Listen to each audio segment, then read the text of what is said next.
It's no secret that budget reviewers love San Martin, but is that because San Martin are always sending them watches and they want to keep up a good relationship? Or are these watches actually compatible to some of the entry-level Swiss competitors? Today, I have one in hand and I'm going to give you a full, honest opinion on what I think of San Martin and this piece and how it really compares.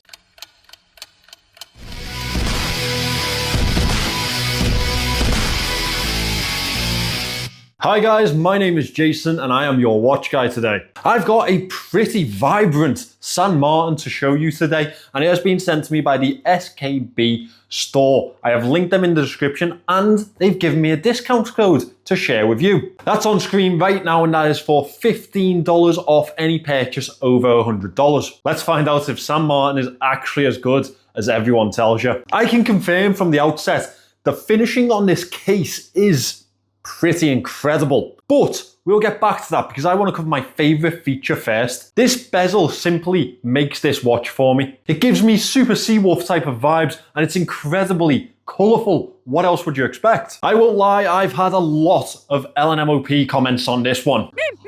Oh, it's LGBT. There's a Q on the end now. All right then. What do you mean plus? That's not even a letter. But honestly, I absolutely love it and the comments just create conversation for me, so that's even better. I think that this is a real smile factor type of piece. Now this isn't just for show, it is a 120 click unidirectional dive bezel and it has a really good action to it. It has a more slight coin edge grip to it. It's not that heavily cut away, almost saw blade type of bezel, but it is still very functional. I'll be honest, this case finishing is incredible and it definitely compares to watches in my collection, the likes of Hamilton, Longines and any entry-level Swiss brands. And that's a big thing to say because they are quite a price jump. The chamfered edges provide us with a high polished accent to the heavily brushed casing. Now it's all really fine and really well done and that polishing is a good level. It definitely separates the case in a really fantastic type of way. The crown achieves that skin diver type of style without any crown guards and that goes really well with the rest of the casing. It has a much heavier grip than you see on the bezel and that's really good for usage. It's screwed into the casing and signed with the San Martin logo. Let's talk about the dimensions, because honestly, this is an absolute joy to wear for me. It's 39.2 millimeters in diameter, 12 millimeters thick. Lug to lug is 46.5 millimeters, and these are 20 millimeter lugs. The case back is completely unsigned. It's brushed with a radial finish and it has really deep indents, which I would guess makes it much easier if you're taking the case back off on this one.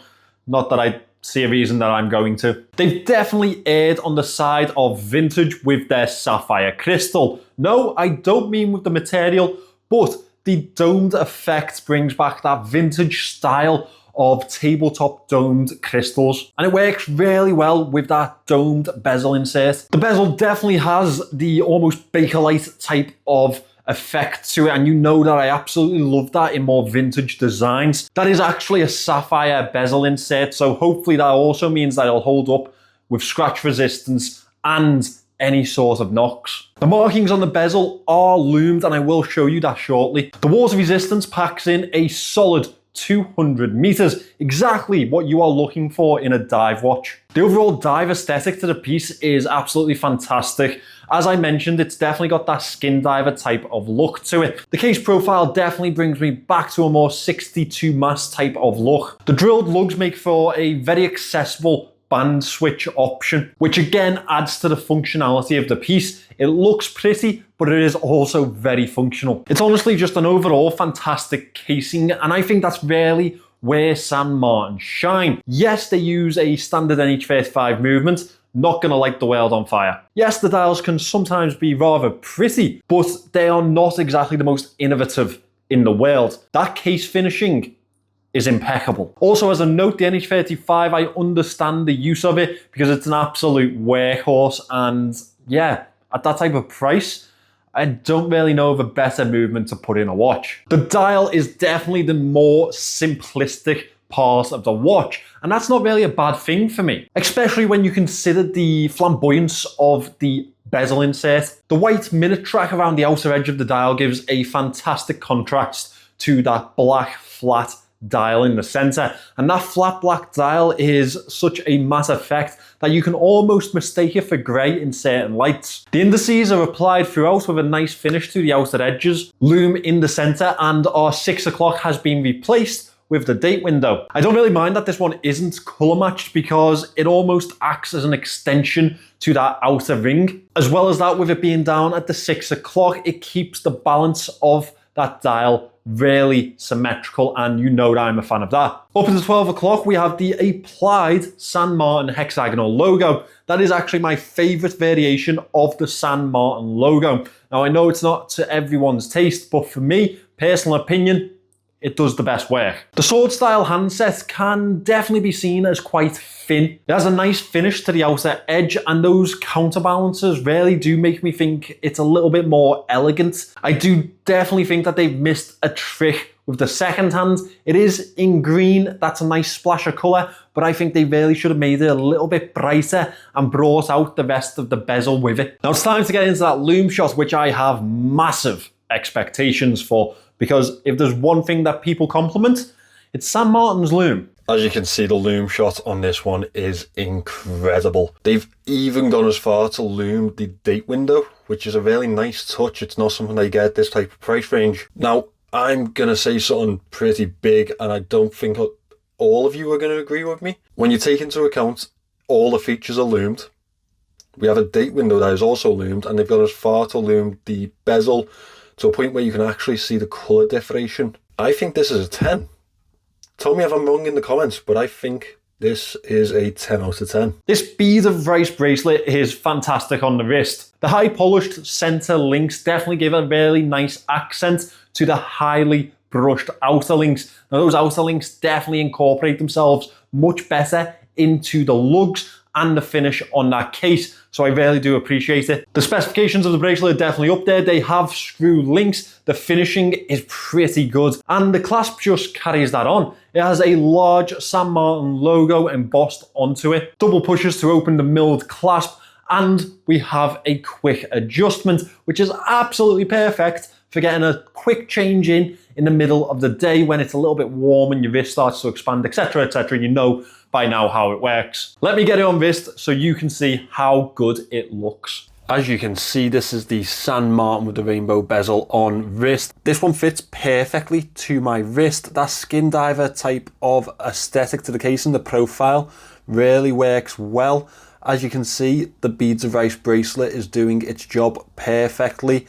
And honestly, the finishing on this case is genuinely ridiculous. I'm always skeptical when I hear people say that it compares to the Swiss, but I can't really deny that anymore. I'm going to say it as a flat remark, just an absolute fact at this point. The finishing on this piece compares exactly to entry-level Swiss watches. And that is no mere feat, considering this one comes in under £200. As well as that, if you look past the basic movement, the specifications also match those of much bigger competitors. I think San Martin are doing fantastic work in the watch industry, especially in the budget industry. If you can get past their homage nature, I think they're a perfect fit if you're looking to spend a little bit extra than the usual Chinese piece. That doesn't go to say that there aren't some improvements I'd like to see, or there aren't some things that I'd like to complain about. First of all, I'd like to see them signing the case backs. Now I can already see you typing away your little comment about Rolex or Tudor, but just stop. I don't like it when they do it either. Aside from that, I don't really have any big moans. I do have some pieces that I'd like to see improved. As I mentioned, they should have used a lighter tone of green on that second hand and really make it pop against the dial and sort of incorporate the colours of that bezel. As well as that, maybe a bolder handset would have been more suitable to a dive piece. I'm not saying the handset's bad.